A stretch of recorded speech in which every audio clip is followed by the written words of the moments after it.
A las 4:17 de la mañana, en la penumbra de una estancia donde el tiempo parece haberse detenido, el sonido seco y penetrante de un teléfono negro rompe el silencio. No hay saludos ni preámbulos. Al otro lado de la línea, una voz desprovista de calidez pronuncia una sola frase calibrada con precisión milimétrica antes de cortar la comunicación. A casi 5.000 kilómetros de distancia, en la Ciudad del Vaticano, la luz gris del amanecer apenas empieza a tocar las ventanas del Palacio Apostólico, pero para el Papa León XIV, la noche no ha traído descanso. Tras haber regresado de África hace menos de 48 horas, con el equipaje todavía a medio abrir y el agotamiento acumulado reflejado en la inmovilidad de su rostro, el pontífice no contempla el reposo. Sobre el centro de su escritorio descansa un dossier de 22 páginas, entregado en mano, sin sobre, sin firma y sin nota de remisión. En la cubierta, un único nombre escrito: Robert McElroy. Es aquí donde emerge la paradoja estructural de un sistema milenario. El documento no es una investigación objetiva ni un informe canónico. Es una pieza de ingeniería política diseñada para ejecutar un veredicto predeterminado. A lo largo de sus páginas se entrelazan viejos litigios, controversias pasadas en San Diego, las advertencias de 2016 sobre McCarrick y citas mediáticas descontextualizadas. Sin embargo, la verdadera fuerza de presión se concentra en su primera página. Allí figuran los nombres de 12 opulentos donantes católicos vinculados a influyentes redes de poder en los Estados Unidos, junto a compromisos financieros que alcanzan los $40 millones. Debajo de las cifras, un párrafo redactado con la frialdad de un cálculo contable advierte que, si McElroy permanece como arzobispo de Washington durante el verano, los fondos destinados a diversas instituciones vaticanas en territorio americano serán congelados de inmediato. El texto elude meticulosamente la palabra chantaje, pero la amenaza es tan transparente como impecable en su ejecución. El objetivo no es buscar la verdad, sino forzar la renuncia silenciosa del cardenal de Washington, haciendo que la decisión parezca una medida cautelar asumida por el propio pontífice. Para quienes orquestaron la maniobra, la coyuntura parecía perfecta. Durante años, los observadores vaticanos habían catalogado la relación entre el Papa León XIV, el antiguo fraile agustino Robert Prevost, marcado por décadas de labor misionera en Perú, y el cardenal Robert McElroy, bajo dos conceptos recurrentes: cortesía y distancia. Mientras McElroy encarnaba la intensidad académica de Harvard y Stanford y una postura pública frontal dispuesta a desafiar al poder político, Prevost representaba la contención, la paciencia administrativa y el ejercicio de la autoridad sin dramatismo escénico. Cuando en el pasado se produjeron fricciones públicas o silencios pontificios ante los ataques mediáticos contra McElroy, los sectores conservadores interpretaron la reserva de León XIV como un signo de debilidad o desprotección. Ignoraban que, en la privacidad de una llamada nocturna de 40 minutos, el Papa le había fijado a McElroy el verdadero criterio de su gestión: la diferencia sustancial entre ser silencioso y ser prudente. Confundiendo la prudencia con la rendición y el silencio con el consentimiento, el grupo promotor del dossier asumió que la presión financiera y el desgaste reputacional lograrían su cometido. Sin embargo, antes de que los primeros rayos de sol alcancen la Basílica de San Pedro, la maquinaria del Vaticano comienza a moverse en una dirección enteramente imprevista.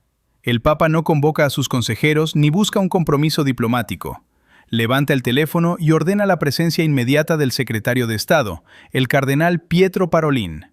Cuando Parolin ingresa al despacho papal, lleva consigo un segundo informe, más breve y reciente, que contiene la identidad de los gestores de la maniobra. 5 prelados, 3 americanos y 2 europeos, participantes todos en el cónclave. La colisión entre la lógica del chantaje institucional y la firmeza silenciosa de la autoridad pontificia ha comenzado, planteando una interrogante decisiva para la estabilidad de la Iglesia. ¿Cederá el Vaticano ante la fuerza de un ultimátum financiero de $40 millones o se encuentra a punto de descubrir la verdadera naturaleza del hombre que ocupa la sede de Pedro?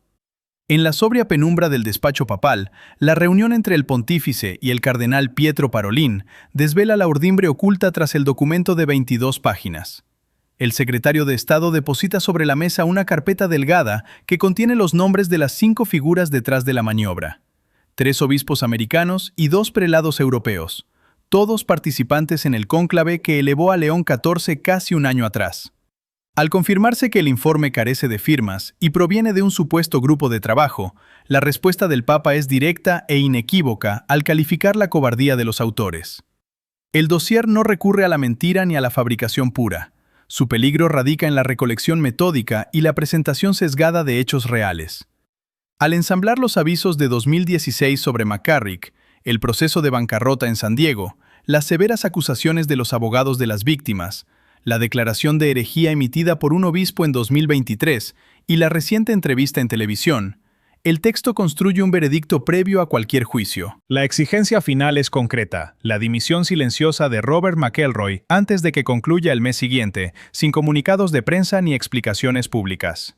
Mientras en Roma se analizan las identidades de los conspiradores, entre los que figuran 2 arzobispos americanos, un alto cargo de un dicasterio romano y un prelado estrechamente vinculado a redes de grandes donantes, la acción se traslada al estudio del cardenal McElroy en Washington. Sereno tras la llamada anónima de la madrugada, el arzobispo atiende la línea directa del Papa. León XIV no pierde el tiempo en formalidades y le ordena escuchar con atención. Le prohíbe taxativamente presentar la renuncia, responder a la prensa o reaccionar a cualquier escrito recibido.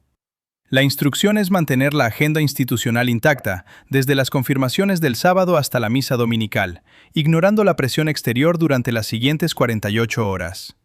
El pontífice le comunica expresamente que ha leído, analizado y rechazado íntegramente el informe presentado en su contra. Al concluir la llamada con la orden de continuar con su deber, McElroy se apoya en el sillón de cuero de su despacho, fijando la mirada en el crucifijo de la pared y recordando una antigua enseñanza pastoral sobre la dificultad de saber en qué manos confiar al caer. Esa misma noche, al margen de la dinámica pública, el Papa declina la cena para retirarse a la pequeña capilla adyacente a su residencia. En la quietud de la penumbra, acompañado por 2 antiguos hermanos agustinos y un canonista de su confianza, León XIV dicta palabra por palabra una postura oficial de 3 párrafos. Durante horas, el equipo sopesa cada verbo y cada pausa jurídica. El resultado es una declaración breve pero rotunda que la Oficina de Prensa del Vaticano programará para su difusión a las 6 de la mañana en Roma. La estrategia busca neutralizar de raíz los reportajes en preparación sobre la supuesta renuncia de McElroy. Antes de firmar el documento, el pontífice deja sentada la premisa rectora de su decisión: la Iglesia no será gobernada mediante carpetas anónimas. A las 6 en punto de la mañana, el comunicado se hace público globalmente.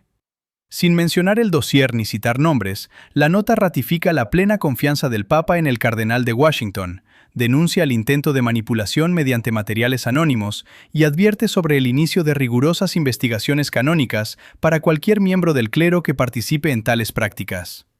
Mientras las salas de redacción reestructuran sus titulares y los sectores involucrados en la campaña optan por un absoluto silencio, la firmeza de la sede apostólica redefine de inmediato el equilibrio de autoridad en la institución.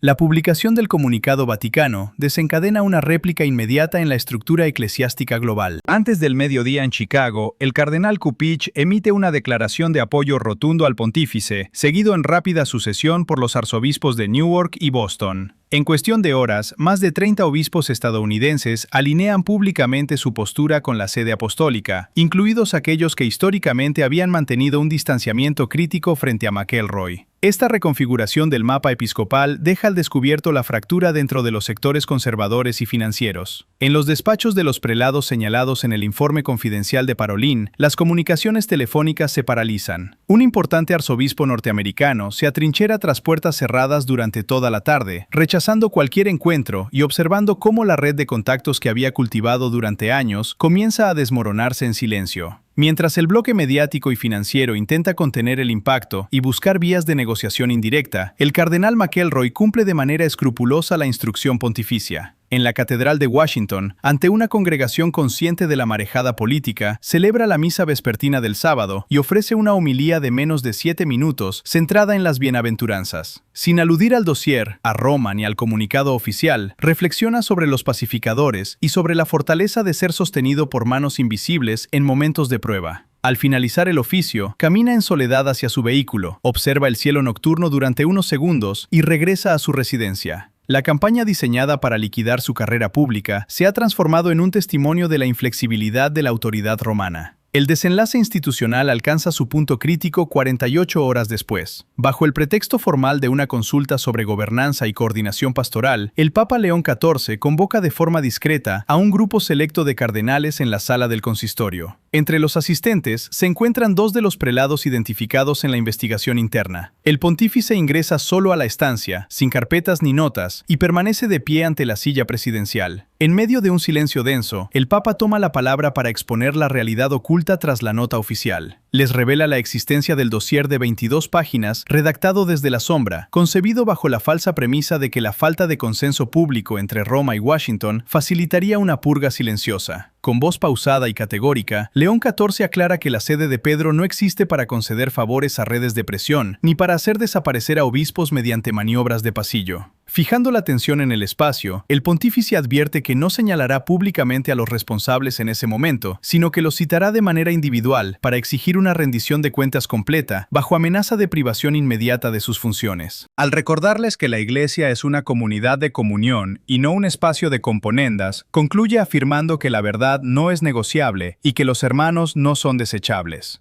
Sin esperar réplica, el Papa abandona la sala, dejando tras de sí a una jerarquía confrontada directamente con el límite inquebrantable de la autoridad apostólica, y en la antesala de las dimisiones y reestructuraciones que redefinirán el rumbo del Vaticano. La salida del pontífice deja tras de sí una atmósfera enrarecida en la sala del consistorio. El silencio denso empieza a fracturarse no con palabras, sino con el crujido de las sillas de madera, el murmullo contenido de respiraciones hondas y el sonido metálico de carpetas que se cierran con prisa. Las máscaras de la diplomacia curial han quedado al descubierto. En las primeras filas, uno de los arzobispos ancianos implicados en el informe, apoyado en su bastón, permanece inmóvil con las manos entrelazadas sobre el regazo. Cuando un purpurado más joven se inclina a su lado para preguntarle si se encuentra bien, el anciano ni siquiera responde. Se levanta lentamente, abandona el recinto en completa soledad, sin dirigir la palabra a nadie en los pasillos, y tras declinar las llamadas entrantes en su despacho, tramita a primera hora de la mañana siguiente una solicitud de audiencia urgente con el Papa.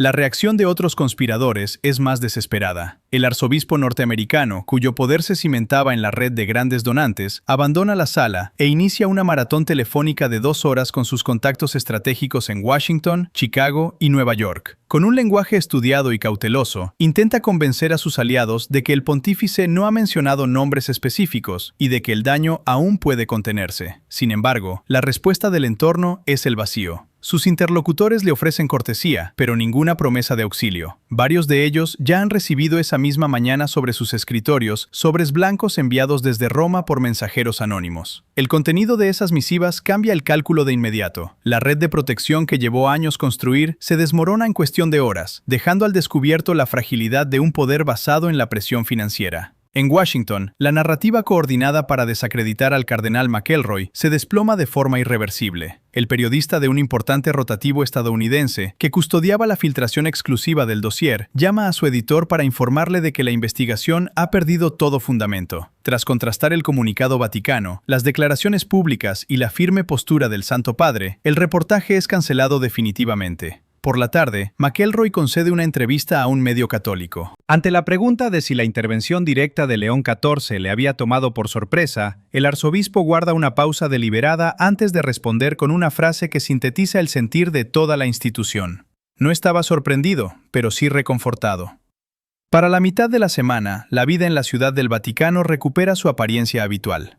Los peregrinos cruzan la plaza de San Pedro bajo el sol de la primavera, mientras el Papa celebra su audiencia general impartiendo una catequesis sobre los documentos del Concilio Vaticano II. No hay menciones al informe, al chantaje, ni a los nombres de los implicados. No hace falta. La lección institucional ha sido asimilada por la curia. La autoridad no se negociará con poderes en las sombras, ni se sacrificará la dignidad de las personas para comprar una falsa paz. La maniobra ideada para doblegar a la sede apostólica concluye reafirmando que el ejercicio del gobierno eclesiástico requiere la templanza necesaria para reconocer la coacción y la valentía absoluta para desarmarla sin ceder al rencor. En los días posteriores a la reunión del consistorio, las consecuencias de la intervención pontificia comienzan a materializarse en el organigrama de la Iglesia con discreta precisión. Antes del cierre de la semana, 3 de los 5 obispos y cardenales citados en el informe confidencial de Parolin solicitan audiencias privadas con León XIV. 2 de ellos reconocen abiertamente su participación en la elaboración del dossier. Poco después, uno de los altos cargos de un dicasterio romano presenta su renuncia oficial, argumentando razones estrictamente personales, mientras que los 2 prelados restantes ven cómo sus responsabilidades en comisiones clave son retiradas sin estridencias. No se emiten boletines especiales ni comunicados condenatorios. Sin embargo, El análisis detenido de los registros oficiales y las nóminas de los organismos vaticanos confirma la remoción definitiva de las redes de influencia que pretendían controlar las decisiones del gobierno eclesiástico. A nivel local, la realidad en las archidiócesis afectadas recupera su cauce pastoral, sin que la sombra del chantaje vuelva a condicionar su labor. En Washington, libre del peso de una renuncia forzada y de la sospecha de abandono por parte de Roma, el cardenal McElroy retoma de inmediato sus compromisos públicos. Esa misma tarde, encabeza una rueda de prensa sobre la situación de las personas sin hogar en la capital, dirigiendo la atención mediática desde las intrigas del Vaticano hacia las necesidades concretas de la comunidad. Las voces críticas dentro del episcopado estadounidense, que anticipaban la caída o el aislamiento del cardenal, adoptan un tono reservado, mientras que el apoyo manifestado por más de 30 obispos consolida un nuevo marco de respeto y comunión dentro de la conferencia episcopal. Dentro de la curia romana, el episodio pasa a ser recordado discretamente entre los funcionarios como el pequeño terremoto. Para los analistas y observadores del Vaticano, la resolución de la crisis revela la verdadera naturaleza del pontificado de León XIV. Más allá de las discrepancias teológicas o de las lecturas políticas que situaban a los protagonistas en bando contrarios, el Papa demuestra que su autoridad no se ejerce mediante el oportunismo ni la complacencia hacia los grandes grupos de presión financiera. El uso de carpetas anónimas, la difusión selectiva de acusaciones y las amenazas de congelación de fondos quedan invalidados como métodos efectivos para influir en el discernimiento pastoral de la sede apostólica. Todo vuelve a la calma serena de la rutina institucional. En la plaza de San Pedro, bajo la luz de la tarde de primavera, los peregrinos caminan ajenos a la batalla silenciosa que se libró tras las paredes del Palacio Apostólico. La historia que comenzó a las 4:17 de la mañana, con el timbre de un teléfono y un dossier de 22 páginas, concluye no con un triunfo dramático ni con un acto de venganza, sino con la restauración de la justicia y la responsabilidad. León XIV examinó la presión, comprendió la maquinaria que la impulsaba, cerró la carpeta y decidió no gobernar mediante el miedo. En la memoria de la institución queda grabada la lección fundamental de esos días, que la prudencia no es sometimiento, que la comunión trasciende las diferencias y que la dignidad de un hermano jamás se entrega a cambio de una paz aparente.